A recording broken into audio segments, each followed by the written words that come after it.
हो गया, ठीक। चलो, और डेट कितनी है बेटा? 13 है ना? ठीक।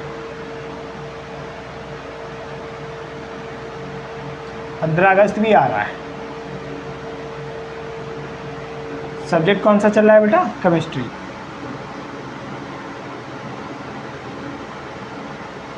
क्लास 10th की सब्जेक्ट है केमिस्ट्री, क्लास 10th। और लेसन कौन सा है हमारा? तीसरा। दूसरा है तीसरा? तीसरा। धातु अधातु है ना, लेसन तीसरा। धातु तथा अधातु, ये हमारी इसकी कौन सी क्लास होगी? क्लास नंबर 2 है ना। इससे पहले हमारी क्लास हो चुकी है। ये हमारी कौन सी क्लास है? Class number 2। ये लेसन को स्टार्ट किए हुए आज हमारा दूसरा दिन है, ठीक है। और पूरी इन डिटेल में क्लास आपको मिलेगी ताकि कोई दिक्कत ना पड़े, चाहे यहाँ देख लो या यूट्यूब पर जाकर सर्च करोगे, ठीक है। अब हमने धातुओं का भौतिक गुणधर्म पढ़ लिया था, ठीक है। मैंने बताया था आपको धातुएं कठोर होती है, धातुओं में घनता होती है ना। और धातुओं को अगर हम किसी जगह ठोकते हैं या बजाते हैं दो धातुओं को आपस में, तो घंटी की जैसे आवाज़ आती है। तो ये सारे धातुओं के गुणधर्म मैंने बताए थे आप सबको ना। अब देखो, हम सबको पढ़ना है धातुओं के रासायनिक गुणधर्म। अगली हेडिंग बनेगी बेटा हम सबकी धातुओं की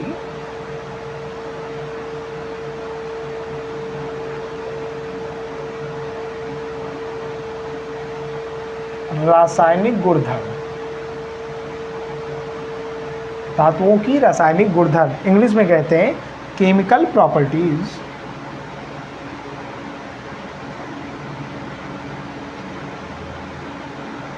केमिकल प्रॉपर्टीज ऑफ मेटल्स। यानी बेटा जो हमारी धातुएं हैं वो किसी रसायन से अभिक्रिया करेंगी तो कौन से लक्षण को दिखाती है, ठीक है। विशाल लुक एट हियर, अगर किसी धातु को किसी रसायन के साथ अभिक्रिया किया जाए तो उनके कौन से लक्षण हमारे शो होते हैं, इसी को कहते हैं धातुओं के रासायनिक गुणधर्म। डाउट नहीं ना। यानी किसी भी धातु को किसी भी चीज़ से अगर हम अभिक्रिया कराते हैं कोई भी केमिकल लेकर, तो वो क्या होता है, क्या बनता है। जैसे मान के चलो हमने धातु को ऑक्सीजन से अभिक्रिया करा दिया तो क्या बनेगा हमारा? धातु ऑक्साइड। क्या बन जाएगा? धातु ऑक्साइड बन जाएगा, नहीं बन जाएगा? ठीक है बेटा। अगर यही हम जल के साथ अपक्रिया करवा देंगे तो हमारा बन जाएगा धातु हाइड्रा ऑक्साइड। क्या बन जाएगा? धातु हाइड्रा ऑक्साइड। तो ये हमारी कुछ अपक्रियाएं, इन्हीं को हमें को समझना है। तो ठीक है, देखो धातुओं के रासायनिक गुणधर्म हमारी हेडिंग है, इंग्लिश में कहते हैं केमिकल प्रॉपर्टीज ऑफ मेटल। क्या कहेंगे बेटा? Chemical properties of metal. सबसे पहली हेडिंग बनेगी बेटा धातुओं की ऑक्सीजन के साथ अपक्रिया।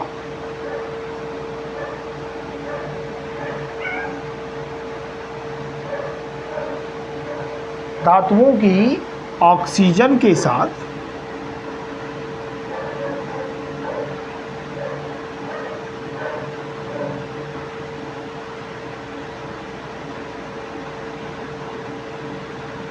अभिक्रिया। ठीक है बेटा, धातुओं की ऑक्सीजन के साथ अपक्रिया। कोई डाउट? एक बात और सुनो बेटा, किसी भी अगर चीज़ को आपको जलाना है तो जलाने के लिए किसकी आवश्यकता पड़ती है? ऑक्सीजन की। किसकी? ऑक्सीजन। बिना ऑक्सीजन के कोई भी वस्तु आपकी जल नहीं सकती है। ये आपकी हेडिंग हो गई धातुओं की ऑक्सीजन के साथ अपक्रिया। कोई डाउट इसमें? नहीं ना? कोई समस्या? ठीक है, इसमें लिख लो बेटा धातु को, एक पॉइंट समझ लो, धातु को ऑक्सीजन के साथ, धातु को ऑक्सीजन के साथ अपक्रिया कराने पर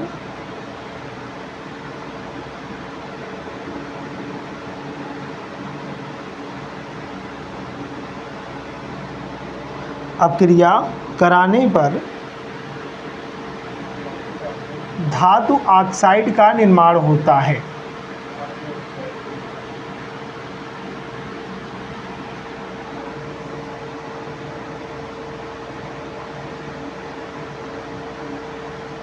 किसका निर्माण होगा? धातु ऑक्साइड का निर्माण होता है। कैसे? यहाँ देखो साहब, हमने कोई बेटा धातु ले ली और उस धातु को ऑक्सीजन के साथ अपक्रिया करा दी। किसके साथ? ऑक्सीजन के साथ हमने किसी भी धातु ली और उस धातु को किसके साथ अपक्रिया करा दी? ऑक्सीजन के साथ। और बेटा जैसे ही अपक्रिया करेगी क्या बनेगा? धातु ऑक्साइड। क्या बन जाएगा?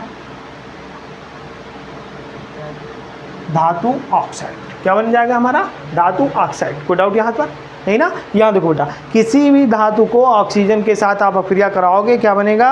धातु ऑक्साइड बन जाएगा। ठीक है। अपक्रिया कराने के लिए हो सकता है ज़्यादा ताप देना पड़े, हो सकता है कम टेम्परेचर लगाना पड़े, हो सकता है बिना टेम्परेचर का भी हो जाए, तो इसमें कुछ भी हो सकता है। ठीक है बेटा। और सबकी अपक्रियाशीलता भी अलग अलग होती है। जैसे मैंने लिखा बेटा 4Na एग्जाम्पल में,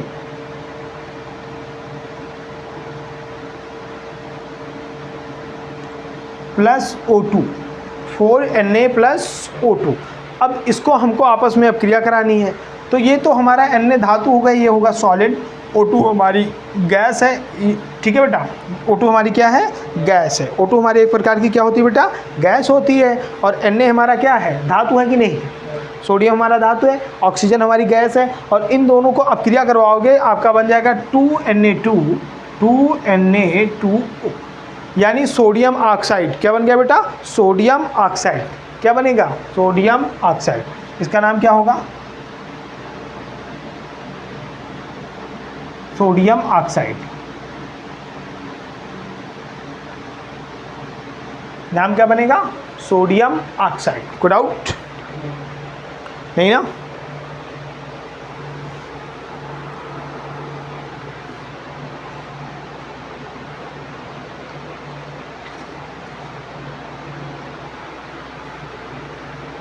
ठीक है बेटा। देखो सोडियम, पोटेशियम, इन सबको बेटा मिट्टी में या केरोसिन ऑयल में डुबो कर रखा जाता है। अगर इसको आप खुले में छोड़ दोगे तो तुरंत आग पकड़ लेगी। क्या पकड़ लेगी? आग। और वहाँ ब्लास्ट भी हो सकता है। इसीलिए सोडियम हुआ, ठीक है, पोटेशियम हुआ, लिथियम हुआ, इसको केरोसिन ऑयल में डुबो के रखा जाएगा या फिर मिट्टी के अंदर दबा के रखा जाता है, ताकि ये ऑक्सीजन के संपर्क में ना आए। अगर ये ऑक्सीजन के संपर्क में आ गए तो तुरंत क्या होगा? आग लग जाएगी। समझ गए ना? डाउट नहीं ना? चलो अगला लिखो बेटा। एक और एग्जांपल इसी बेस पे समझ लो तुरंत। जैसे मैंने कहा 4K पोटेशियम है। 4K मतलब पोटेशियम, 4 मॉलिक्यूल लिए गए पोटेशियम के, प्लस में ऑक्सीजन। ऑक्सीजन हमारी क्या है बेटा? गैस। इन दोनों को अपक्रिया करवाओगे क्या बनेगा? 2K2O। इसका नाम क्या होगा? Potassium oxide. नाम क्या होगा बेटा? Potassium oxide. Very good.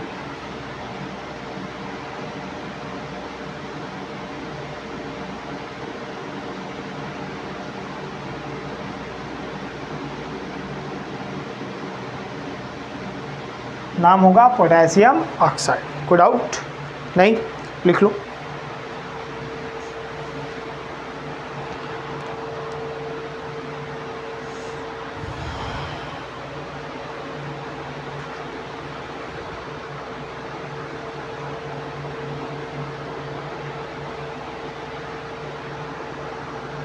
ठीक है बेटा।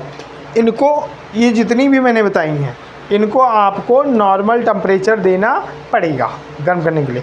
कुछ धातुएं होती हैं जिनको हमको बिना ताप दिए हुए वो आपस में अपक्रिया कर लेती हैं ऑक्सीजन के साथ। उनमें मैं बता रहा हूँ, जैसे Mg 2Mg, ये सॉलिड है और ये अपक्रिया कर लेता है निम्न ताप पे ही। किसके साथ बेटा? ऑक्सीजन के साथ। ऑक्सीजन हमारी गैस है, इसको आपको बनाना है। दूसरा लिखिए बेटा 2Cu कॉपर, ये भी सॉलिड है, प्लस में O2 गैस है, इसके साथ अपक्रिया करेगा। इसे भी आपको बताना है। ठीक है बेटा। निम्न एल्युमिनियम नहीं लीजिए, एल्युमिनियम, जिंक ले लेते हैं। 2Zn प्लस O2, Cu है कॉपर। ठीक है। Fe भी ले लो बेटा, Fe से भी करवा लो। 2Fe प्लस O2,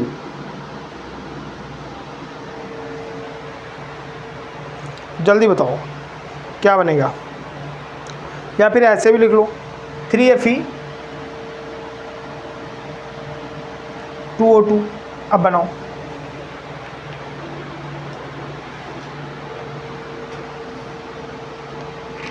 जल्दी बनाइए, उसे पॉज कर दो ताकि तुम सब बना सको। चलो, धातुओं की अब हमें सक्रियता श्रेणी देखनी है। देखो बेटा, इसमें हमने अपक्रिया की, ठीक, तो देखो सबसे अधिक अपक्रियाशील धातुएं ऊपर है, सबसे निम्न अपक्रियाशील धातुएं कहाँ हैं, नीचे। तो इस बेस पे हमें चेक करना है कि कौन सी धातुएं सबसे अधिक अपक्रियाशील है और कौन सी धातुएं सबसे निम्न अपक्रियाशील है। तो हमको अपक्रियाशीलता भी देखनी है धातुओं की इसी में।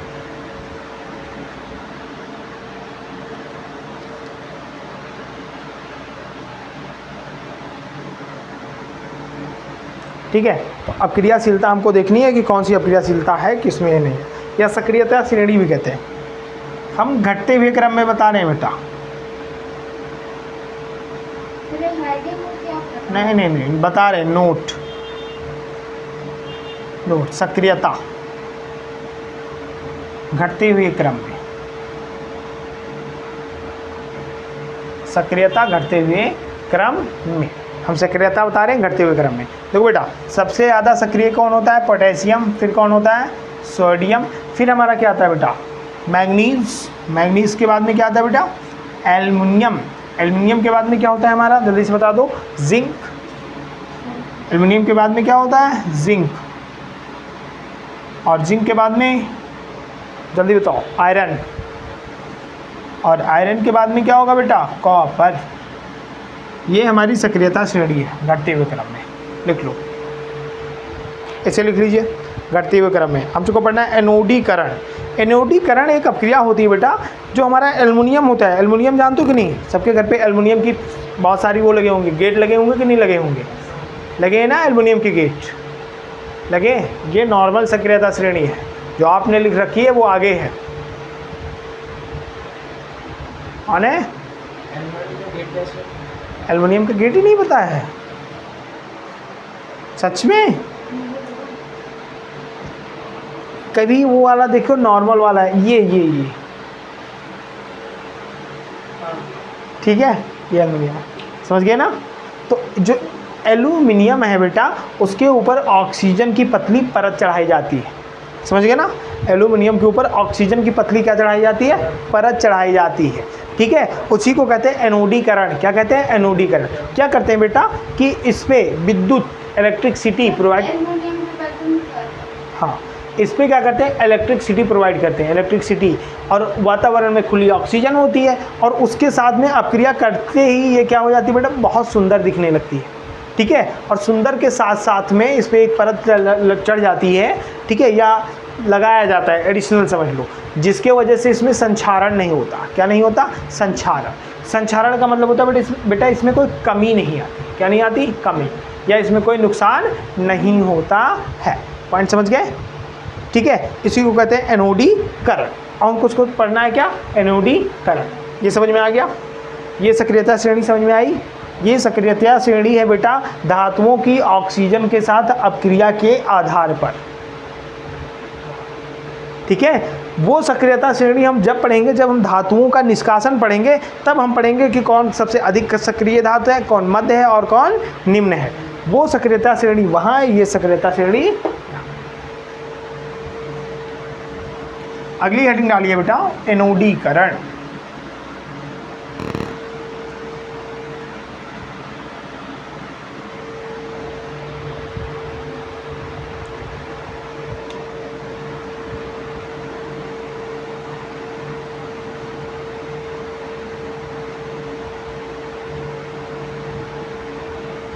एनोडीकरण,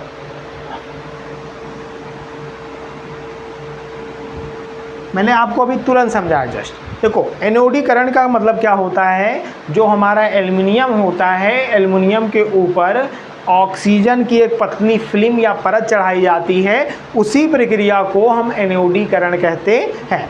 और उसको चढ़ाया किससे जाता है बेटा, विद्युत के मदद से। किसके मदद से, विद्युत। विद्युत जानते हो कि नहीं जानते हो, जानते हो ना, लाइट, उसके मदद से चढ़ाया जाता है। उसमें क्या किया जाता है बेटा, एनोड और कैथोड दो चीज़ें होती हैं हमारी।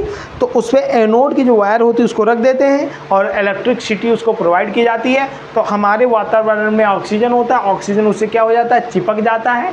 और जैसे ऑक्सीजन चिपकता है, एक बढ़िया से सुंदर उसके ऊपर लेयर बनती चली जाती है। जब किसी चीज़ पर पेंट करते हो, पेंट तो सुंदर बनता है कि नहीं, देखो इस पर पेंट है, है तो ये सुंदर दिखाई दे रहा है। इसी प्रकार जब हमारा ऑक्सीजन की एक परत चढ़ जाती है तो उसे क्या कहते हैं, एनोडीकरण। क्या कहते हैं, एनोडीकरण। कोई डाउट नहीं, लिख लो इसमें लिखो इसमें एल्युमिनियम के ऊपर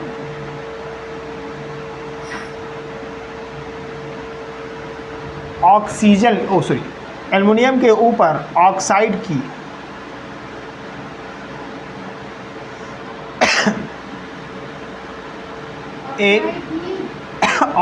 की एक पतली परत चढ़ाई जाती है। पतली परत चढ़ाई जाती है और यह एल्युमिनियम ऑक्साइड बना लेता है। पतली परत चढ़ाई जाती है जो एल्युमिनियम को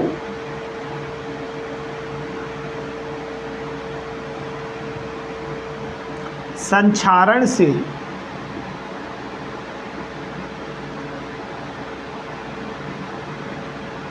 बचाता है, जो एल्युमिनियम को संक्षारण से बचाता है।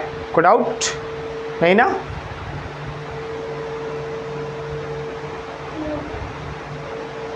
ठीक है। कैसे होता है प्रोसेस? विद्युत धारा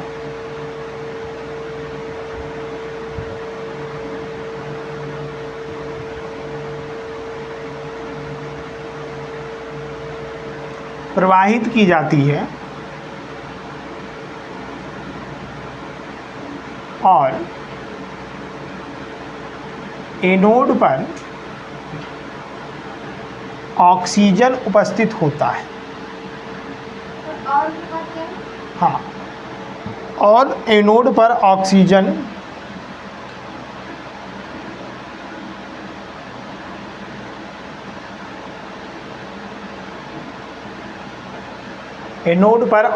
उपस्थित होता है जो एल्युमिनियम से अपक्रिया करके एल्युमिनियम ऑक्साइड बनाता है। एनोड कैथोड और एनोड जो एल्युमिनियम से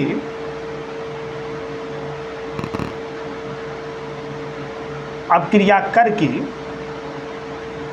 ठीक है, एल्युमिनियम ऑक्साइड बनाता है।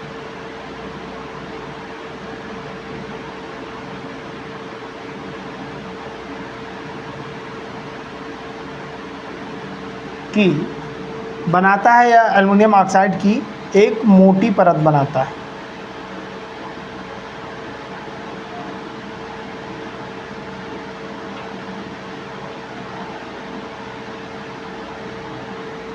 ठीक है बेटा, मोटी परत बनाता है। ये हमारा एनोडीकरण है। कोई डाउट नहीं? अब हम सबको पढ़ना है धातुओं की जल के साथ अभिक्रिया।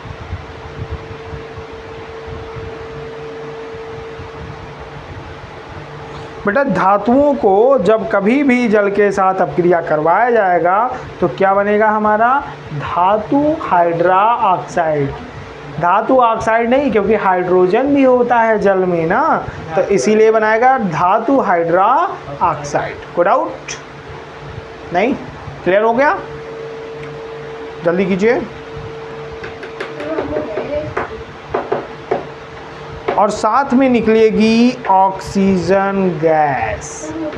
हो गया ईशान? कंप्लीट लिख लो। और साथ में क्या निकलेगी बेटा?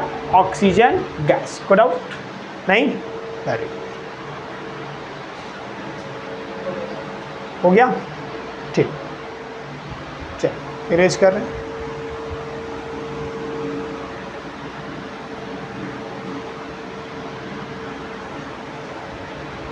अगली हेडिंग डालिए बेटा, धातुओं की जल के साथ अभिक्रिया। ये दूसरी हेडिंग है।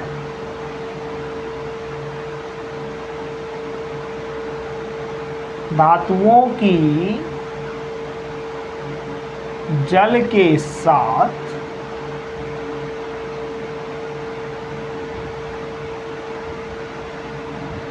अपक्रिया, ठीक है, इंग्लिश में क्या कहेंगे, reaction of metal with water.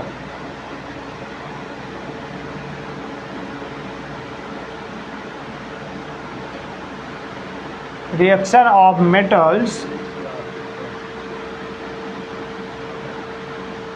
With water, ठीक है बेटा, धातुओं की जल के साथ अभिक्रिया।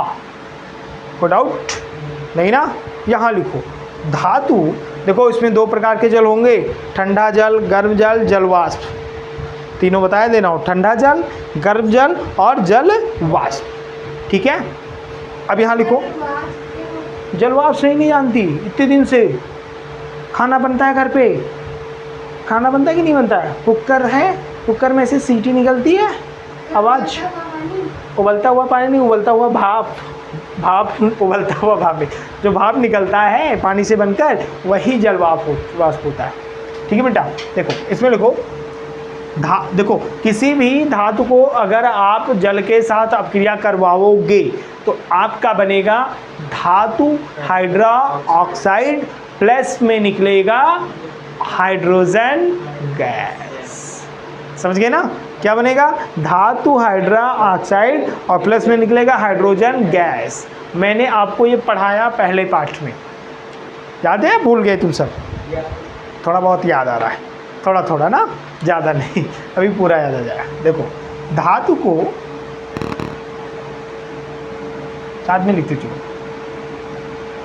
जल के साथ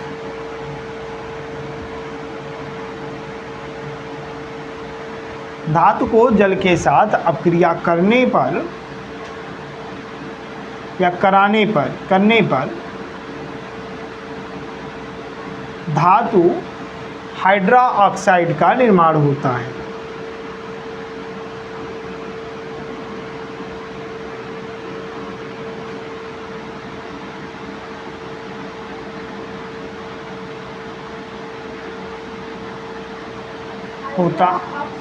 हाँ, धातु हाइड्रा ऑक्साइड का निर्माण होता है तथा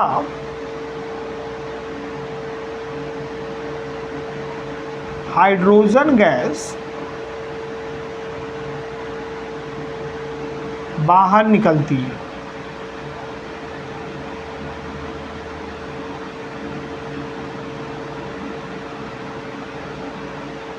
तथा हाइड्रोजन गैस बाहर निकलती है। कैसे बेटा? आपने लिया कोई धातु और इधर आपका क्या है, जल, बनेगा क्या? धातु हाइड्रा ऑक्साइड। हाँ बेटा,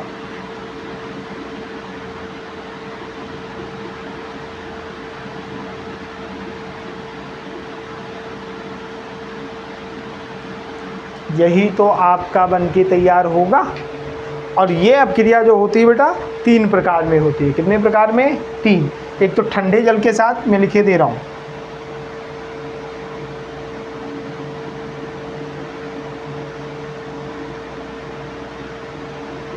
दूसरा होगी बेटा गर्म जल के साथ,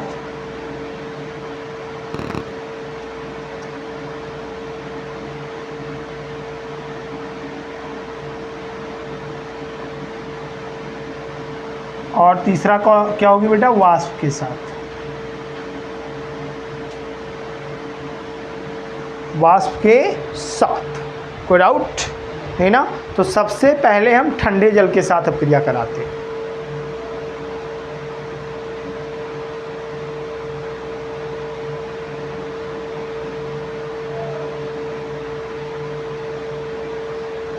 ठंडे जल के साथ अपक्रिया कराएंगे। हमने ले लिया सोडियम 2Na, ये सॉलिड, प्लस में लिया H2O। क्या लिया बेटा? H2O। एक मॉलिक्यूल लेंगे, अपक्रिया ही नहीं होगी तो 2 ले लेते हैं। और ये हमारा लिक्विड है। क्या है? लिक्विड। जब अपक्रिया कराओगे बेटा तो आपको तो पता है कि हमेशा इसको किस में तोड़ा जाता है बेटा? जल को कभी भी तोड़ते हैं तो HOH में तोड़ते हैं, प्लस और माइनस। बनेगा कि नहीं बनेगा? यही में तो तोड़ते हैं। मैंने बताया था ना कि कभी भी जल को तोड़ा जाता तो H प्लस OH माइनस अलग होता है। यही तो था, याद आया ईशान? नहीं याद आया? दोबारा तोड़ते हैं। देखो H प्लस OH माइनस, कभी भी जल को ऐसे ही तोड़ा जाता है। और सोडियम तो हमारा पहले से प्लस है कि नहीं है? और वो भी 2 मॉलिक्यूल, ये भी भाई 2 मॉलिक्यूल है, ठीक है? तो ये भी हमारा 2 मॉलिक्यूल है कि नहीं है? तो ये वाला हमारी इसके साथ अब क्रिया कर लेगा कि नहीं कर लेगा? कर लेगा। तो बनाएगा क्या? 2NaOH और प्लस में H2, समझ गए? क्या बनेगा बेटा? 2NaOH प्लस में H2, इसका नाम क्या होगा? Sodium hydra oxide. क्या नाम होगा? Sodium hydra oxide. और H2 आपकी क्या हो गई? Hydrogen gas. इसका नाम लिखा जाए, चलो लिख लो भाई, सोडियम हाइड्रा ऑक्साइड।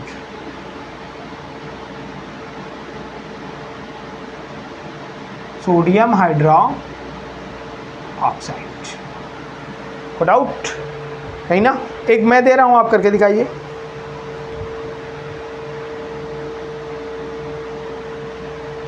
देखो 2K सॉलिड है, प्लस में 2H2O और ये लिक्विड है।